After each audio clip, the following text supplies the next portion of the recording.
নমস্কাৰ। এইবাৰ আহিছোঁ মই জুন মাহৰ কন্যা ৰাশিৰ জাতক জাতিকাসকলৰ বিষয়ে ক'বলৈ আৰু লগতে উল্লেখযোগ্য দিনসমূহ। কন্যা ৰাশিৰ জাতক জাতিকাসকলৰ এই জুন মাহটো কেনেধৰণে কি ধৰণে যাব তাকে কিছু মই আভাস দিবলৈ বিচাৰিছোঁ। কন্যা ৰাশিৰ বিশেষকৈ ভালেই দেখা যায়। কন্যা ৰাশিৰ জাতক জাতিকাসকলৰ এই জুন মাহটো তেওঁলোকৰ খুব ভাল দেখা যায়, গতিকে তেওঁলোকৰ মোটামুটি ভাল হ'ব। আৰু তেওঁলোকৰ যদি চোৱা যায় ৰাশিৰ ওপৰত শনিৰ দৃষ্টি আছে, কিছু স্নায়ুৰ অলপ প্ৰব্লেম হ'ব পাৰে, খালি সেইখিনি অকণ সাৱধান হোৱা উচিত। আৰু ধন টকা পইচা তেওঁলোকে উপাৰ্জন কৰিব পাৰিব। তেওঁলোকৰ ধন উপাৰ্জন কৰাৰ সময় এই জুন মাহটোত দেখা গৈছে, ধুনীয়া দেখা গৈছে। গতিকে ধন টকা পইচা তেওঁলোকৰ আহিব। আৰু তেওঁলোকৰ ভাতৃস্থানটো ভালেই দেখা গৈছে, ভাতৃস্থানটো ভালে দেখাই গৈছে। আৰু তেওঁলোকৰ বিদ্যা বুদ্ধি আজি এইবোৰ হ'ব, সেইবোৰ ভালে দেখা গৈছে। তেওঁলোকৰ প্ৰতিভা স্থান যথেষ্টখিনি উন্নত বিকাশ কৰিবলৈ সক্ষম হ'ব। আৰু শত্ৰুঞ্জয় যুগ আছে, শত্ৰুৱে জুন মাহটোত তেওঁলোকক কোনো শত্ৰুৱে আক্ৰমণ কৰিব নোৱাৰে। শত্ৰুৱে আক্ৰমণ কৰিলে শত্ৰু নিশ্চিত হৈ যাব। আৰু সপ্তম স্থান যদি আমি চাওঁ, তেওঁলোকৰ পাৰিবাৰিক স্থানটো অলপ কিছু খেলি মেলি সৃষ্টি হ'ব, গতিকে অকণ সাৱধানে চলা উচিত। আৰু আকস্মিক তেওঁলোকৰ হয়তো ধন প্ৰাপ্তি হ'ব পাৰে।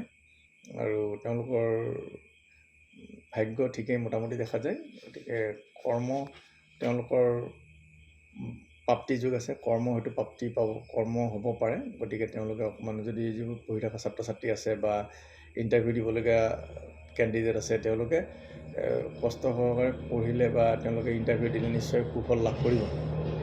আৰু তেওঁলোকৰ আয় উপাৰ্জন হ'ব। আৰু ব্যয় যথেষ্টখিনি ব্যয়ো তেওঁলোকৰ হ'ব। গতিকে ব্যয় কৰোঁতে অকণ সাৱধান। কেতিয়াবা তেওঁলোকৰ বিভিন্ন ধৰণৰ স্কিনৰ প্ৰব্লেম আদি বা অন্যান্য সমস্যা আদি হ'ব পাৰে।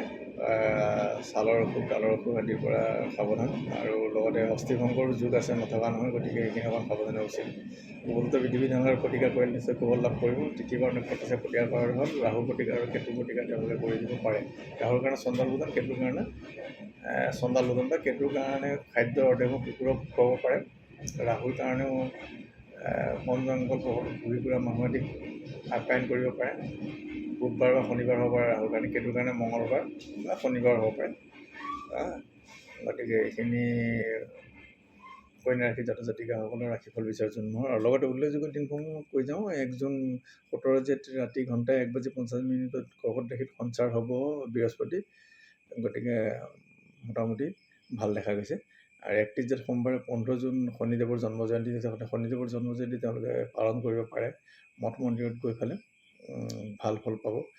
আৰু সেইদিনা তিলতেলৰ 8টা তিলতেলৰ চাকি জ্বলাব পাৰে শনি মন্দিৰত গৈ বা কালী মন্দিৰত গৈ পেলাই, সেইটো খুব ভাল ফল পাব।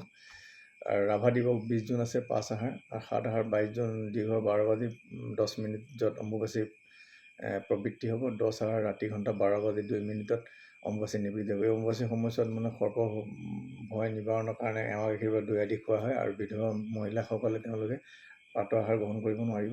আৰু কিছুমান বিধি বিধান আছে, বিধি বিধান সহকাৰে নিয়ম আদি পালন কৰাটো ভাল অম্বুবাচীৰ সময়ত। আৰু বিশেষকৈ পূজা পাঠ আদি নকৰা ভাল, মন্ত্ৰোচ্চাৰণ নকৰা ভাল।